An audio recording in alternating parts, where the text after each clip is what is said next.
Hello everyone, BPSC तंत्र में आपका स्वागत है। आज है 18 नवंबर और आज हम लोग करेंट अफेयर करेंगे 17 और 18 नवंबर का।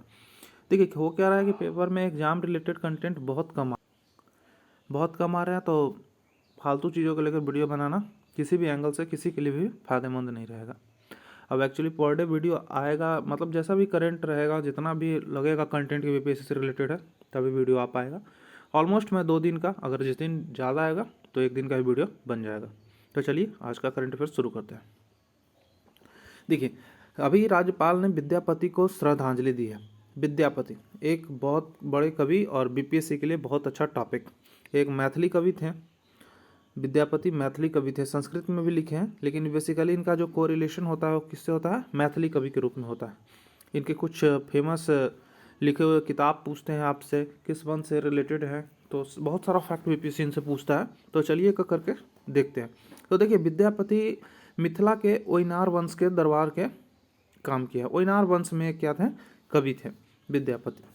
अब ओइनार वंश, तो विद्यापति का थोड़ा सा और संक्षिप्त हम लोग देख लेते हैं कि वो कहाँ थे। कि वो मिथिला के राजा जो थे कीर्ति सिंह और शिव सिंह, इनके दरबारी कवि थे।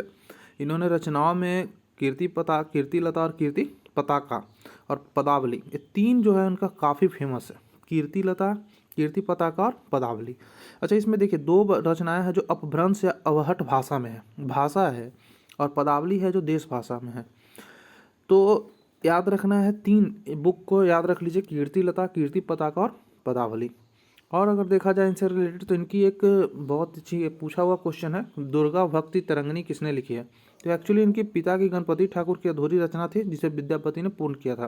तो क्वेश्चन में विद्यापति ही आंसर होगा इसका, दुर्गावती तरंगिणी की। अब थोड़ा सा ओइनार वंश के बारे में जानते हैं। तो देखिए, ओइनार वंश या ओइनिवार वंश, जिसे सुगौना वंश, देखिए बीपीएससी कभी कभी बहुत ज़्यादा फैक्ट डीप में पूछ लेती है, तो थोड़ा सा बस गो थ्रू हो जाइए। ये सुगौना वंश के रूप में भी जाना जाता है, ठीक है। अच्छा, ओइनार वंश से पहले देश में यहाँ मिथिला में कर्नाट वंश का शासन था, और कर्नाट वंश के अंतिम शासक कौन हुए थे? हरि सिंह हुए थे। स्थापना किसने किया था? नान्यदेव ने किया था। और ओइनार वंश के स्थापना किसने की? तो कामेश्वर ठाकुर ने। ये बेसिकली मंत्री थे, शासक हरि सिंह के ये मंत्री थे, और इन्हें सत्ता सौंप के नेपाल खुद जाके चले गए थे। तो ये गिफ्ट किया गया था कामेश्वर ठाकुर को, हालांकि अच्छा इन्होंने भी। तो अभी चलिए कर्नाट वंश के बारे में थोड़ा सा जान लेते हैं। कर्नाट वंश 1097 ईस्वी में, इसकी राजधानी 12 जिले में सिमोनागढ़, याद रखिएगा। नान्यदेव स्थापना किए थे, और हरि सिंह इसके लास्ट शासक थे। इस वंश को सिमराव वंश या देव वंश भी कहा जाता है, कर्नाट को याद रखिएगा। सुमोना कहा जाता है उसको, ओइनार को, और सिमराव या देव राजवंश इसे कर्नाट को कहा जाता है। तो इतना से ज़्यादा फैक्ट आपको विद्यापति के बारे में और कुछ नहीं रखना है, एक एक करके रिकॉल कर लेते हैं।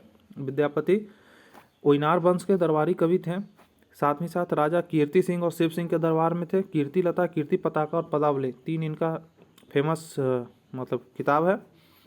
दुर्गा भक्ति तरंगिणी इनका भी फेमस रचना है। और ओइनार वंश, जिसे सुगौना वंश कहते हैं, कामेश्वर ठाकुर इसके संस्थापक थे। उससे पहले देश में कर्नाट वंश था। मिथिला में कर्नाट वंश की स्थापना किसने की थी? कर्नाट वंश की स्थापना की थी नान्यदेव ने, ठीक है। अंतिम शासक किसके? हरि सिंह।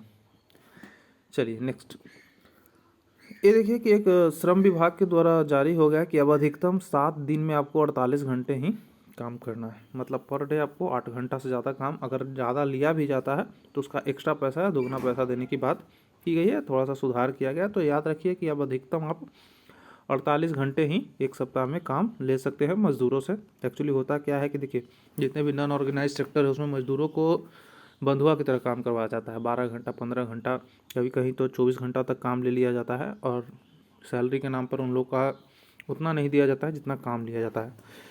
तो रह कर सरकार समीक्षा करती है, या मतलब एक तरह से सोशलिज्म का जीता जागता उदाहरण है।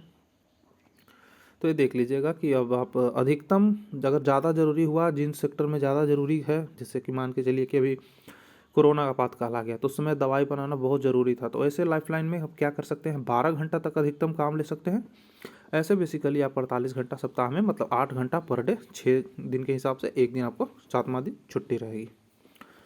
चलिए ये देखिए सीएम ग्राम संपर्क योजना को क्या मिला है, स्कॉच का रजत अवार्ड मिला है। याद रखिएगा, सीएम ग्राम संपर्क योजना ये बेसिकली सड़क बनाने वाली मुहिम थी, सीएम ग्रामीण सड़क योजना, तो उसको मिला है स्कॉच का रजत अवार्ड। और ज़्यादा इसमें कुछ है नहीं। ये देखिए बिहार में पूर्णिया का नाश्ता और जूट मैट की आपूर्ति। पहला बार पूर्णिया का जो जेल है वहाँ चूड़ा बनेगा, मतलब कैदियों का काम जो होगा ये किसी भी जेल में किया गया सबसे बेस्ट इनिशिएटिव है जहाँ चूड़ा बनाया जाएगा। और ये चूड़ा जितने भी सूबे में जेल हैं, जितने भी बिहार के जेल हैं वहाँ आपूर्ति की जाएगी। अब कैदियों को नाश्ता में जैसे कि मान के चलिए पोहा वगैरह जो मिलता है तो वो मिलेगा यही पूर्णिया जेल का चूड़ा। इसके साथ ही क्या जूट मैट की, देखिए जूट उत्पादन में बिहार का सबसे अग्रणी जिला है पूर्णिया। और अगर देश में पूछे तो बंगाल, वेस्ट बंगाल, और वर्ल्ड में पूछे तो बांग्लादेश। मतलब ये जो एरिया होता है ना, ये सेक्टर पूर्णिया, बंगाल, बांग्लादेश, ये जूट उत्पादन काफ़ी अच्छा एरिया है। तो इससे और पीटी फैक्ट क्या है, ये देखिए कि टोटल अभी जेल की संख्या कितनी है, 59 जेल है पूरे बिहार में, लगभग 59 जेल है। और यहाँ तेल जेल का अच्छा, किसी भी जेल में चूड़ा तैयार नहीं होता, किसी भी नहीं, पहली बार है। वैसे फिनाइल, हल्दी, साबुन ये सब तैयार होता है, लेकिन पूर्णिया के जेल में क्या होगा, पहली बार चूड़ा बनेगा और इसे सारे जगह दिया जाएगा। चलिए नेक्स्ट, ये देखिए काफ़ी अच्छा झारखंड सरकार का इनिशिएटिव है कि 10 रुपये में बेटियां करेंगी एमटेक। मतलब एमटेक के फ़ी को घटा करके मात्र 10 रुपया कर दिया गया है लड़कियों के लिए। बिहार सरकार से सीख लेते हुए झारखंड सरकार भी महिला सशक्तिकरण में बहुत ज़्यादा योगदान कर रही है। देखिए झारखंड का जो भी अभी स्कीम चल रहा है, या तो आदिवासियों के संरक्षण में चल रहा है या फिर महिलाओं के संरक्षण में। तो ये देख लीजिएगा, एक अच्छा इनिशिएटिव है। एक तरफ जहाँ हम लोग रिजर्वेशन के रूप में नौकरियाँ प्रोवाइड करते हैं, अगर हम लोग पढ़ने के लिए करेंगे पढ़ाई को, मेरे ख्याल से तो एजुकेशन फ़ी ही जीरो कर देना चाहिए था। एजुकेशन पर तो कोई पैसा लेना ही नहीं चाहिए था, जो आदमी चाहे जितना पढ़ सकता है। खैर ये इनिशिएटिव बहुत ही अच्छा है झारखंड सरकार का। तो देख लीजिएगा कि 10 रुपये में अभी एमटेक कराने के लिए कौन सा स्टेट हुआ, तो झारखंड। ये देखिए कि एक युद्ध स्मारक बन रहा था लद्दाख में, ये फिर से नया सिरे से बन रहा है। 1962 में चीनी सेना का वीरता से मुकाबला करने वाले भारतीय सैनिकों को समर्पित है। वैसे भी लद्दाख में अगर युद्ध या फिर रिलेटेड होता है तो चीन से ही हुआ होगा, और अभी तक चीन से हमने 62 में एक युद्ध लड़े हैं, तो उसी को लेके एक युद्ध स्मारक बन रहा है, तो ध्यान में रखिएगा, लद्दाख में है। ये देखिए पूर्वांचल एक्सप्रेस वे का कल उद्घाटन किए थे मोदी जी, और रोड पर ही हरकुलस की लैंडिंग हुई थी, काफ़ी ज़्यादा न्यूज में रहा। और इसका पीटी फेडरेटेड फैक्ट में अगर देख लिया जाए, हालांकि बिहार के लिए इम्पोर्टेंट है नहीं, 341 किलोमीटर लंबी है पूर्वांचल एक्सप्रेस वे, 9 जिले इससे जुड़ रहे हैं, तो ये ध्यान में रखना है। और बात बाकी मोदी जी का उद्घाटन है तो इम्पोर्टेंट तो है ही। ये देखिए अमेरिका से प्रीडेटर ड्रोन कहाँ से हम लोग खरीद रहे हैं, अमेरिका से, और कितना 30, तो खैर नंबर तो नहीं, लेकिन प्रीडेटर ड्रोन कहाँ से हम लोग खरीदेंगे, अमेरिका से। और काफ़ी ज़्यादा इससे क्वेश्चन होता है, रफाल, अगस्ता वेस्टलैंड या फिर जो भी है, जिस कंट्री से हम लोग खरीद रहे हैं उसका नाम याद रखना है, तो अमेरिका से प्रीडेटर ड्रोन। ये देखिए बीएसएफ के अधिकार क्षेत्र में बढ़ाना चाहती है केंद्र सरकार। क्या चाह रही है कि बीएसएफ का जो, मतलब देखिए बीएसएफ की पोस्टिंग वहाँ होती है जहाँ जहाँ पाकिस्तान से बॉर्डर, पाकिस्तान बांग्लादेश से बॉर्डर टच होता है, वहाँ बीएसएफ की पोस्टिंग होती है। अब उन स्टेटों में सरकार चाहती क्या है कि दायरा थोड़ा बढ़े। जैसे कि देखिए बॉर्डर हर जगह से, कई जगह से पोरस होता है, तो तस्करियों का व्यापार ज़्यादा होता है, मतलब तस्करी वगैरह होते रहता है। अब इसमें क्या होती है कि स्टेट की जो पुलिस होती है वो संलिप्त हो जाती है कभी कभी, मतलब होता तो है लोकल एरिया का ही है, ये ब्लेम नहीं है, बस एक ओपिनियन है। तो इसमें सेंट्रल गवर्नमेंट चाहती है कि बीएसएफ का अधिकार, यानी कि केंद्रीय पुलिस बल का अधिकार हम लोग ज़्यादा रखें, लेकिन ये किसी स्टेट के ओरिएंटेशन से बहुत ही अच्छा नहीं है, क्योंकि जहाँ जैसे ही अगर बढ़ने जाएगा, मान के चलिए कि आर्मी या पैरामिलिट्री का फोर्सेस का दायरा बढ़ता है तो स्टेट के लिए नुकसानदेह हो जाता है। तो स्टेट हमेशा इसके अगेंस्ट में रही है, और पश्चिम बंगाल में भी वही हुआ, विधानसभा में बीएसएफ का अधिकार क्षेत्र बढ़ाने के लिए क्या हुआ, विरोध किया गया है। इससे पहले पंजाब भी इसका विरोध कर चुका है, और अब वेस्ट बंगाल।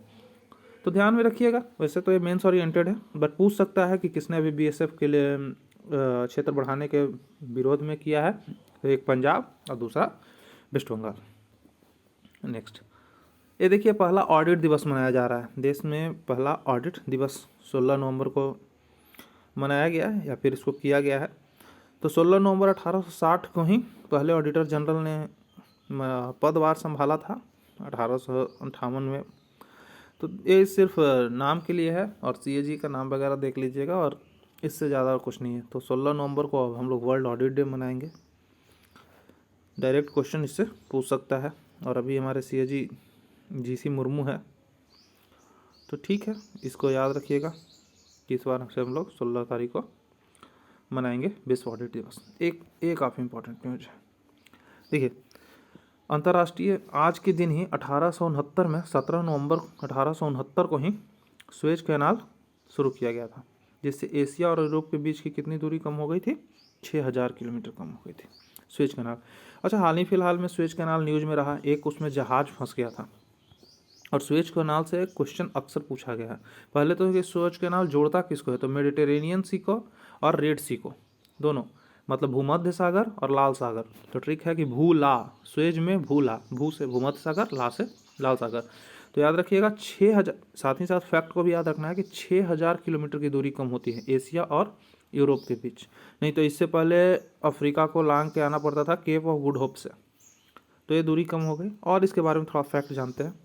ये देखिए, अगर आप सुएज कैनाल देखना चाहेंगे तो ये देखिए, ये आपका मेडिटेरेनियन सी हो गया, ये आपका रेड सी हो गया, और यहाँ से इजिप्ट से बिल्कुल बीच से निकला है सुएज कैनाल, जो कि इसको जोड़ता है। बेसिकली इस पर पूरा अधिकार इजिप्ट का ही है, ये मेडिटेरेनियन सी से रेड सी, आप देख सकते हैं। यही इसका मैप में लोकेशन है, इजिप्ट के बीच से।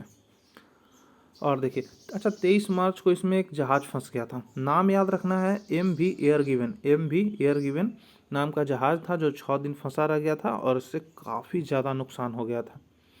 और इसका पूरा हर्जाना वगैरह लेने के लिए, मतलब इस पर काफ़ी ज़्यादा लगाई गई है टैक्स वगैरह, या जो भी इजिप्ट गवर्नमेंट है, क्योंकि इससे काफ़ी ज़्यादा नुकसान हुआ है। देखिए बेसिकली ये कंपनी जो है आपका यहाँ ताइवान की है, ताइवान की ये कंपनी है MP एयर गिवन।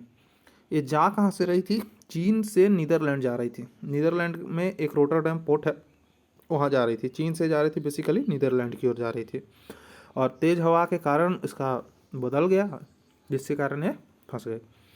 तो MP एयर गिवन नाम याद रखना है।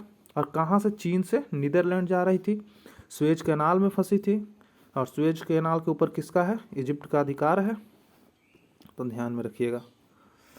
अब देखिए, सुएज कैनाल को लाल सागर से भूमध्य सागर जोड़ती है 1859 में। कौन बनाया था? तो एक फ्रांसीसी इंजीनियर थे, फर्डिनेंड की देखरेख में सुएज नहर का निर्माण हुआ है। यह 165 किलोमीटर लंबी है, 48 चौड़ी और 10 मीटर गहरी है। याद रखना है, फैक्चुअल डेटा BPSC आपसे ज़्यादा पूछती है। 165 किलोमीटर लंबी है, 48 चौड़ी है और 10 मीटर गहरी है, मतलब 165 × 48 × 10, ठीक है। और 1859 में शुरू हुआ था, इंजीनियर फर्डिनेंड। अब देखिए, अच्छा एक वर्ड आता है सुएज क्राइसिस। अभी जैसे कि आप लोग सुएज में फंसे हुए देखें तो इसको सुएज क्राइसिस मत दीजिएगा। देखिए सुएज क्राइसिस बिल्कुल अलग था। ये हुआ क्या था कि जब ब्रिटेन या इजराइल के द्वारा ना इजिप्ट पे आक्रमण किया गया था, ठीक है, क्योंकि ये जो नहर है ना, इससे इतना व्यापार होता है और इतना टैक्स मिलता है कि हर देश चाहता है कि इस पर उसका अधिकार हो। और ख़ासकर उस समय जब देश में अधिकार करने की परंपरा थी और ब्रिटेन उस समय पीक पर चल रहा था, तो उसको लेके मिस्र में उस वक्त राष्ट्रपति थे नासिर, तो उनको सत्ता के हटाने के उद्देश्य से और पश्चिमी देश अपना नियंत्रण पुनः स्थापित करना चाहते थे। तो इसके लिए उन्होंने क्या किया था? मिस्र पर आक्रमण किया था। तो इसी को सुएज क्राइसिस कहते हैं। तो इससे मत रिलेट कीजिएगा कि जहाज फंस गया तो सुएज क्राइसिस हो गया। सुएज क्राइसिस बिल्कुल अलग है, और ख़ासकर BPSC ऐसे ऑप्शन उलझा सकती है। और अगर देखा जाए तो पूरे देश का समुद्री कारोबार का 12% का इसी से होता है, जितना भी समुद्र में इधर उधर होता है एशिया यूरोप के बीच में। और इससे एशिया और यूरोप के बीच की 600 किलोमीटर दूरी कम हो गई, 600, और लगभग 7 दिन की कमी, मतलब 7 दिन आपका ट्रैवल बच जाता था। तो ये थोड़ा सा ध्यान में रखने वाली बात है। और आज के लिए बस इतना ही।